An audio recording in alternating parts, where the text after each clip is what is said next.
Live from downtown Detroit, home of WDIV and Click on Detroit, Local 4 News at 6 starts now. Michigan sets another new record for daily COVID cases as a new study reveals just how many people are prepared to reject a possible free and life-saving vaccine. The Local 4 defenders uncovering new information about the so-called mystery man and the alleged plot to kidnap and possibly kill the governor.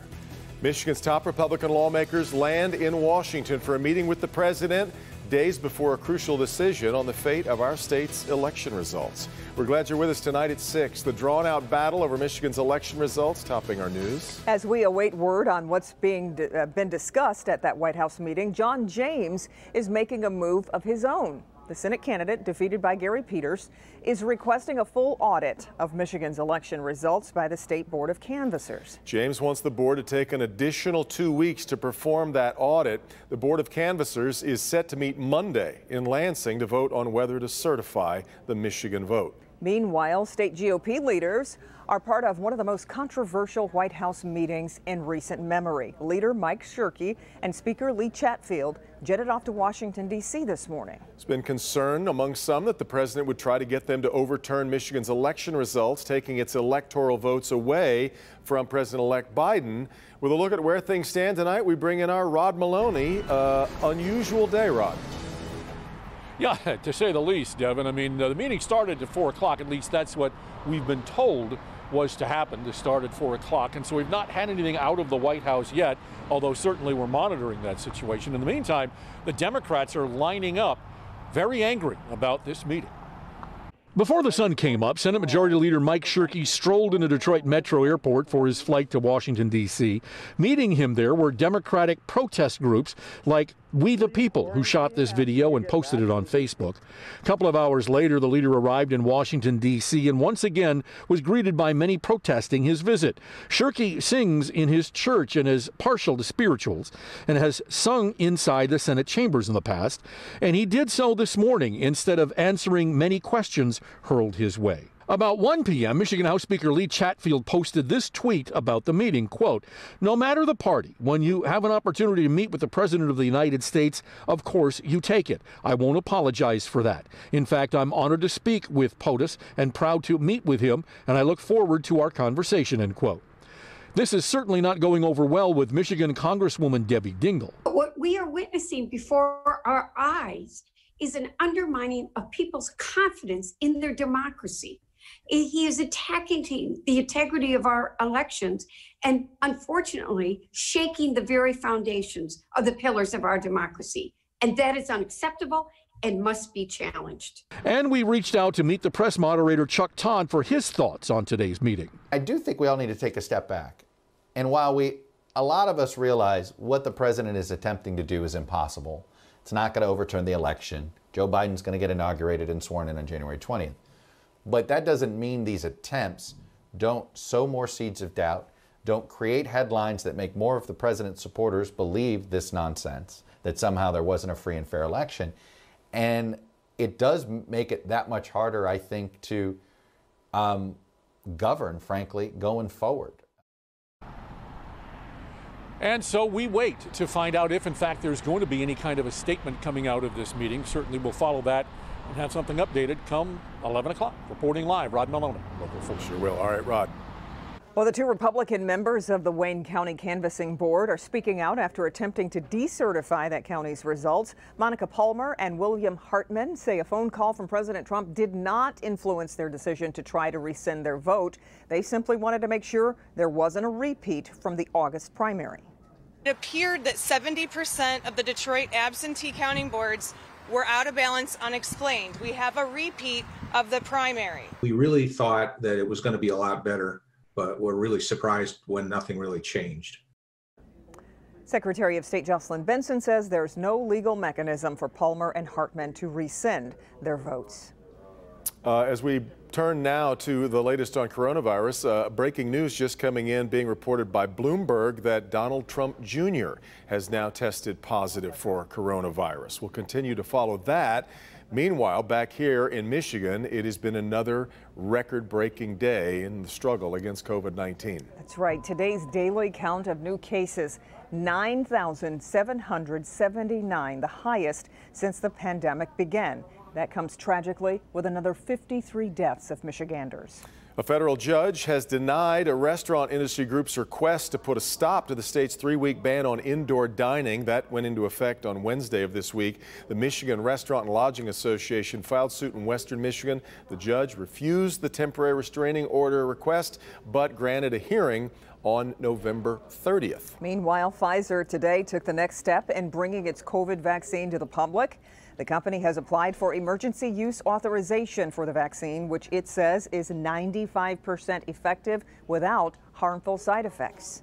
A new study from the University of Michigan is raising an alarm, finding a majority of Detroiters don't think they'll choose to get a COVID vaccine once one is available. Our Grant Herms dug into the study and spoke with a Detroit firefighter with a tragic story who says anyone dismissing a vaccine should reconsider.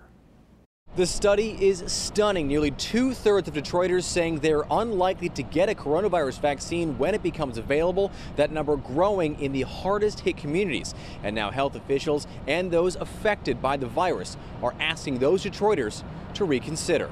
In an alarming new study from the University of Michigan, 61% of Detroiters said they were unlikely or very unlikely to get a vaccine for COVID-19. The numbers grow among some of the hardest hit communities. Those from Hispanic or Latinx communities were twice as likely to say they wouldn't get the vaccine compared to white responders.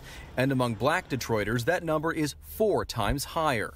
Health experts who authored the study say those results are because of high levels of distrust in government, doctors, and the news in those communities. I would tell them, personally to make a wise decision. The news of the study also shook Alfonso May, whose mother Carolyn, affectionately called Bonnie, passed away early this year after only having the virus for 3 weeks. A mom, grandmother, great-grandmother, surrogate mom to many, and she's a little bit of everything. This thing hit, and it hit like a heavyweight boxer to knock you out. His message to those wary of a vaccine: don't do it for yourself.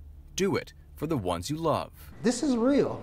And again, if you're not going to do it for yourself, do it for others around you and your family members, because, again, this is a deadly virus. And Alfonso's family has been affected in multiple ways by this virus. One of Detroit's youngest victims, Skylar Herbert, died from the disease at just 5 years old, is Alfonso's cousin. In Detroit, Grant Herms, Local 4. Okay, Grant, thank you. And we do want to note that the survey ran from October 14th through October 28th, prior to the presidential election.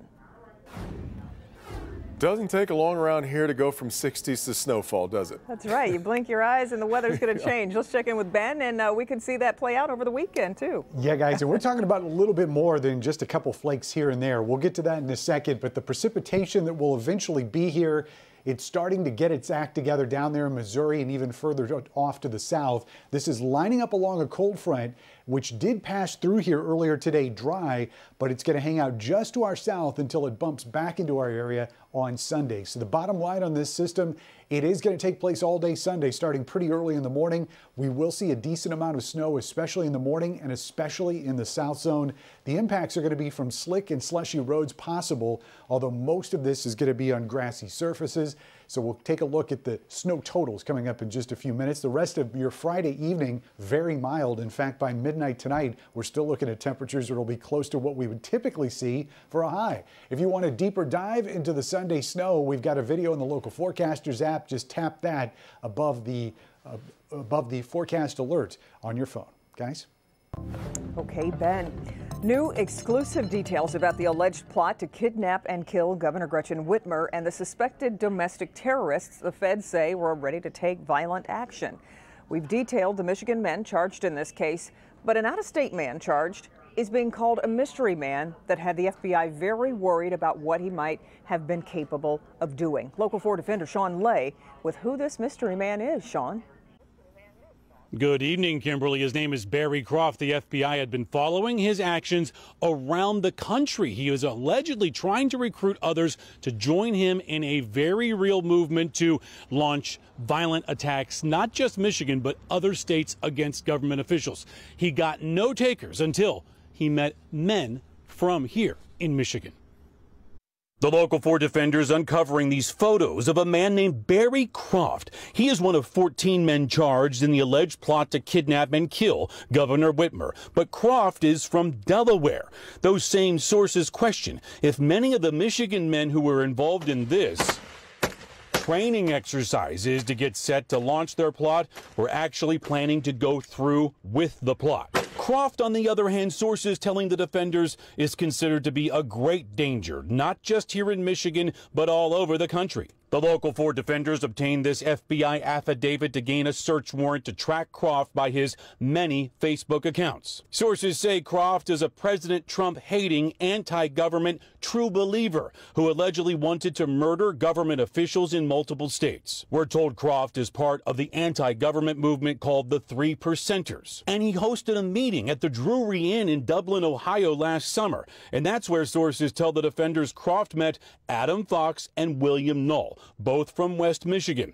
Court documents show the men talked about who they believed were tyrants during the COVID-19 state shutdowns, including Governor Whitmer. Fox allegedly agreed to return to Michigan to recruit more members, the goal to assemble 200 men to storm the state capitol and take hostages, including the governor. The FBI's affidavit indicates that Croft not only allegedly wanted to kidnap Governor Whitmer, but other governors around the country, allegedly posting to Facebook, quote, "The Lock Up Your Governor Challenge. Which of the beautiful colonies is going to be the first to snatch a criminal?"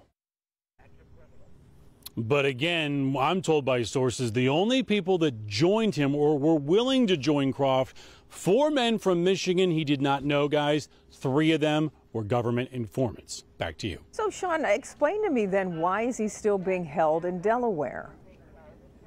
Yeah, he was charged weeks ago, and a month ago a judge ordered him to come back to Michigan to face those charges. There's a lot of questions about why he is not here. Some are speculating that he is cooperating with the government. Others say it could be a COVID issue. December 16th, the government, they're expected to issue indictments, and if Croft is expected to be indicted, he has to be here December 17th to face those charges. So eventually he will get here. Okay, Sean, we appreciate it. The father of one of the victims of the Oakland County child killer has died. Barry King spent decades trying to keep the child killer case in the spotlight in hopes of getting justice for his son, Timothy King, who was the 4th victim of the still unknown killer. The 11-year-old went missing from his home in Birmingham in 1977. His body was found a week later in a ditch in Livonia. That led to the largest manhunt in history at the time. Barry King established the Tim King Fund to help abused children. We're told he died this week in hospice care. Well, 2 local dog owners feared they'd lost their beloved pets forever. But coming up, find out how this joyful reunion became possible between a pair of Pomeranians and their humans. Plus, Grosse Pointe Park welcoming a new city council member, breaking down a long